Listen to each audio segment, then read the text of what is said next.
Selamat malam, perkenalkan nama saya Jessica Angjadi dengan NIM 1706080004. Nah, di sini saya akan menjelaskan teorema Bayes untuk hipotesis ganda dan evidence ganda. Nah, kita langsung ke dalam contoh soalnya.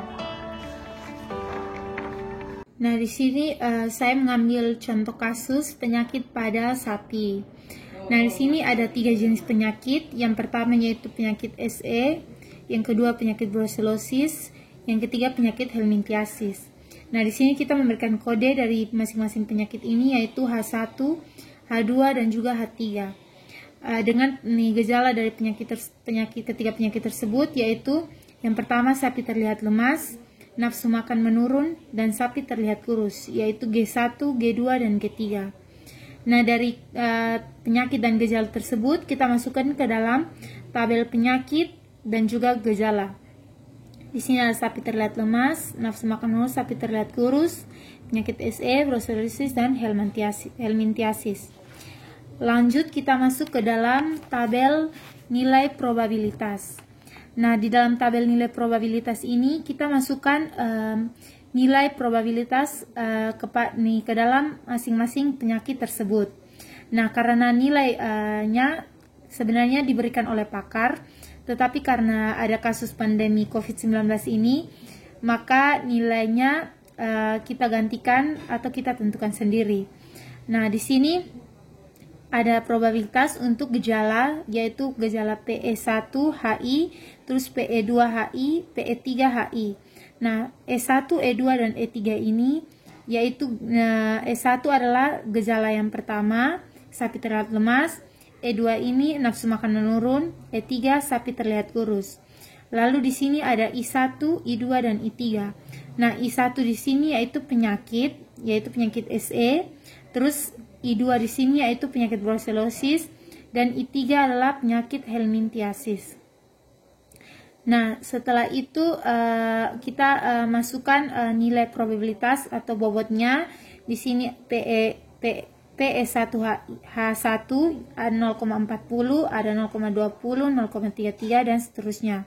Nah, jangan lupa kita tentukan juga PHI dari H1, H2, dan juga H3. Di sini PHI-nya yaitu 0,31, 0,11, dan juga 0,13. Setelah itu, gejala yang dialami oleh sapi tersebut adalah hasil pengamatan dari saya sendiri sebagai masukan untuk menghitung dengan menggunakan metode Bayes. Nah, gejala-gejala tersebut yang telah dijelaskan tadi sebagai evidence. Nah, sebagai contoh, misalkan ternak sapi memiliki gejala-gejala sebagai berikut yang tadi, yaitu sapi terlihat lemas, nafsu makan menurun, dan sapi terlihat kurus. Nah, dari ketiga gejala tersebut, berarti evidence yang tercatat adalah E1, E2, dan E3. E1, E2, dan E3 dengan hipotesis sebanyak 3, yaitu H1, H2, dan H3. Nah, setelah itu untuk mengidentifikasi gejala dan penyakit yang diberikan pada langkah sebelumnya, maka memiliki evidence yang jamak dengan hipotesis yang jamak. Dengan demikian, kita masukkan nilai atau bobot yang tadi sudah kita tentukan ke dalam rumus ini. Ya, rumus PHI E1 E2 sampai dengan EM, di mana rumusnya itu PE1HI dikali PH2HI dikali seterusnya PEMHI dikali dengan PHI per dengan PE1HK dikali PE2HK dikali seterusnya PEMHK dikali PHK. Nah, dalam rumus ini kita masukkan nilai-nilai ini yang sudah kita tentukan tadi. Nah, yang pertama kita menghitung PH1, E1, E2, dan E3.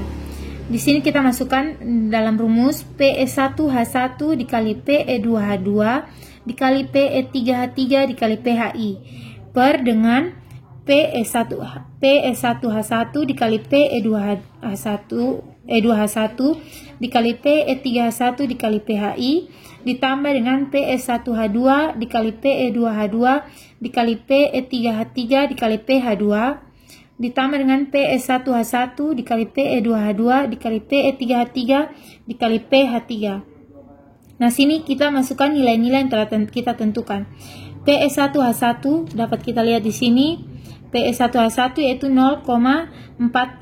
Kita masukkan 0,40 dikali PE2H2 yaitu 0,52. Kali 0,52 kali PE3H3 0,5 dikali dengan PH1 di sini yaitu 0,31 dibagi dengan PE1H1 0,40 dikali 0,52 dikali 0,5 dikali dengan PHI-nya yaitu 0,31 ditambah dengan I2 yaitu 0,20 dikali 0,10 dikali 0,45 dikali dengan PHI dari H2 yaitu 0,11 ditambah dengan yang H3 yaitu 0,33 dikali 0,27 dikali 0,17 dikali dengan PHI dari H3 yaitu 0,13. Nah, hasil dari perkalian tersebut yaitu 0,032 dibagi dengan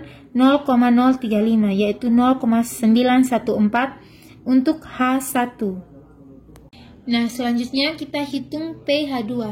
Nah, dalam PH2 ini penyebutnya sama, yaitu ini penyebutnya sama, tetapi pembilangnya yang beda. Rumus dari penyebutnya ini sama seperti PH1 tadi, tetapi penyebutnya ini kita ambil dari PE1H2 dikali PE2H2 dikali PE3H2 dikali PH2. Kalau tadi PH1 semuanya dikali H1, H1, H1, H1. Kalau di PH2 dikali dengan H2. Nah, kita masukkan bobot atau nilainya, hasilnya yaitu ini, yaitu 0,028. Selanjutnya kita masuk ke dalam PH3. Nah, dalam PH3 masih sama juga, penyebutnya sama, pembilangnya yang beda. Nah, kalau pembilang H1 dan H2 itu dikalinya dengan H1, H2, H1, H1, H1, H1. Nah, kalau di sini PH3 kita kali dengan H3. Jadi PE1H3 dikali PE2H3 dikali PE3H3 dikali PH3. Kita masukkan bobot atau nilainya, maka hasilnya yaitu 0,056. Nah, dari ketiga hasil tersebut kita lihat, kita tulis kembali hasil dari PH1 itu 0,914, dari PH2 yaitu 0,028, PE3 yaitu 0,056. Maka kesimpulannya kita ambil nilai yang paling terbesar. Nilai yang paling terbesar dari ketiga nilai tersebut yaitu 0,914. Maka dari ketiga gejala tersebut yang diberikan, maka teridentifikasi bahwa bahwa sapi tersebut terjangkit penyakit SE. Terima kasih. Baik, sekian dari hasil penjelasan saya. Semoga bermanfaat dan semoga dimengerti. Terima kasih.